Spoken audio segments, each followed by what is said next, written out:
The music thumped through the walls, laughter spilled across the hall, and I stood there, smiling just enough to hide the storm rising inside me. Maya's hand rested on another man's chest. Her laugh, once mine to protect, to earn, to love, echoed like a cruel melody across the crowded ballroom. And that man, that smug, sharp-dressed executive she had mentioned once or twice, just my new colleague Rohan. Now, under the glittering chandeliers of her office party, they stood shoulder to shoulder like a couple. Her hand lingered too long on his arm. His gaze wasn't professional, it was personal. And Maya wasn't pushing it away. She was inviting it. I felt my jaw tighten as she turned and saw me watching. For a moment, her smile faltered. Then, with a flick of her hair and a sip of wine, she turned away, pretending I wasn't even there. That was the moment something inside me shattered quietly, like glass beneath velvet. 2 hours earlier, I had been genuinely excited. "Don't be late, okay?" Maya had said that morning, adjusting her earrings as we got ready for work. "It's an important night for me. I want you there." "Wouldn't miss it," I'd said, pressing a kiss to her forehead.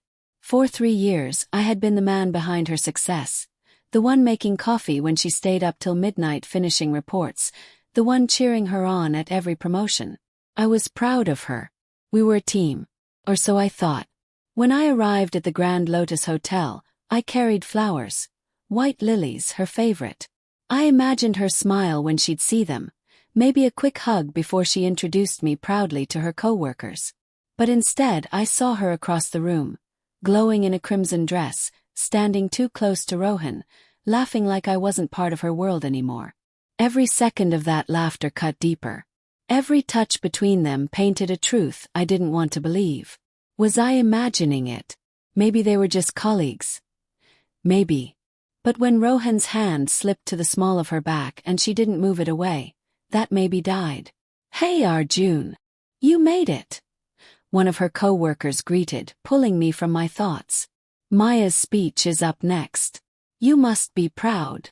I forced a smile. "Always." But pride wasn't what I felt, it was humiliation. The speech began. Maya took the stage, thanking everyone, glowing under the spotlight. She was magnetic, confident, charming, captivating. She even joked about teamwork, how no success comes without support.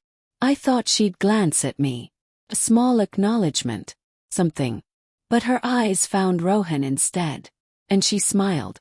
Something twisted in my chest. After the applause, I found her at the bar, still with him. "Hey," I said, stepping closer. "Nice speech." She looked startled, as if she'd forgotten I existed. "Oh Arjun, you came." "Of course," I said softly, handing her the flowers. "Oh, lilies." She smiled thinly, awkwardly. "Thanks, that's sweet." Rohan leaned in, smirking. "So, this is the famous husband we keep hearing about?" I met his gaze. "Depends. What have you been hearing?" He chuckled, glancing at Maya. "Only that she's lucky." Maya's cheeks flushed. Guilt or pleasure I couldn't tell. "Rohan," she said lightly, "stop teasing."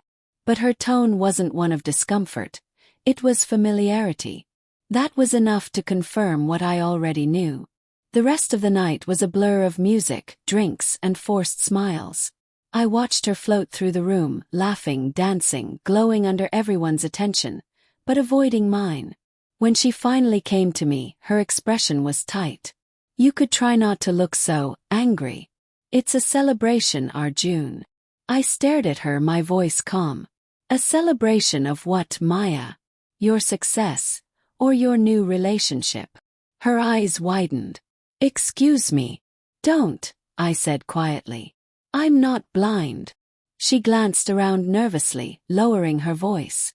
"Arjun, please don't make a scene. It's just office chemistry, harmless." "Harmless," I repeated. "You let him touch you, Maya. You smiled like I didn't exist. You called that harmless." Her jaw tightened. "You're overreacting." "No," I said, finally meeting her eyes. "You're underfeeling." And with that I walked away. But I didn't leave the party. No, something colder, sharper formed inside me. I decided if she wanted to show off another man, then I'd show her what it meant to be truly seen. Across the room stood one of the company directors, Mr. Mehra, a kind man who had always admired my own work as a photographer. I had done several branding projects for their firm. He greeted me warmly. Arjun, wonderful to see you. I hope you're joining us for the after-event exhibition. Actually, yes, I said with a measured smile. I brought a small collection tonight. Thought I'd show it here. He seemed delighted. Within minutes, the hotel's side display screens lit up with my photos. They weren't random images. They were portraits, stark, emotional, powerful. And in the middle of the series was one that froze the room. It was Maya. Taken months ago, sitting in our kitchen, laughing, flower on her cheek as we baked together. Pure. Imposed. Real love captured in a frame. Under it a caption. The woman I once thought I knew. Silence spread like wildfire. People turned. Maya froze, her wine glass trembling in her hand. Rohan's smirk vanished. She looked at me, eyes wide, face pale. Arjun, what is this? I met her gaze across the crowd. Art, I said softly. Raw emotion. Real stories. Why would you? Because you wanted to show off tonight, didn't you? My voice was calm, but every word cut like glass. You wanted the world to see something. I thought I'd show them too. What love used to look like before pride ruined it. The guests whispered. Some looked away. Others stayed frozen, uncomfortable. Maya's lips trembled. You humiliated me. No, I said quietly. You did that yourself, Maya. I just turned on the light. She ran out of the hall moments later. I didn't follow. Couldn't. When I finally left, the night air hit like a slap. Cold, sharp, honest. The lilies I'd brought were still in her hands, petals crushed. In the car, silence pressed against my chest. Memories flickered. Our first apartment, late-night talks, her head on my shoulder as she dreamed big, and I believed in her completely. How easily love turns into something unrecognizable when one person stops cherishing it. A week passed before she called. Can we talk? She said, voice fragile. I met her at a small cafe, the same one where we'd had our first date. She looked different now, tired, remorseful. Arjun, she began. I made a mistake. It wasn't what it looked like. Rohan. He flirted, yes, but I didn't mean to.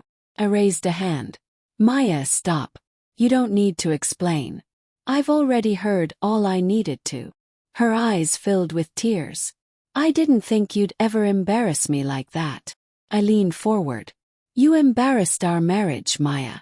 I just gave the truth a stage. She covered her face.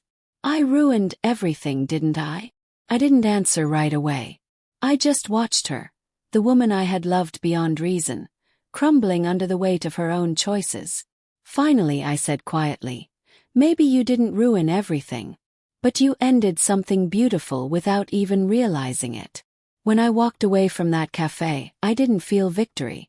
I didn't feel anger anymore either. Just clarity. Some betrayals don't need revenge. They only need exposure to their own reflection. And as I stepped into the soft rain outside, I knew she'd see that reflection every time she remembered the night she tried to show off another man. And I showed her who she'd really become.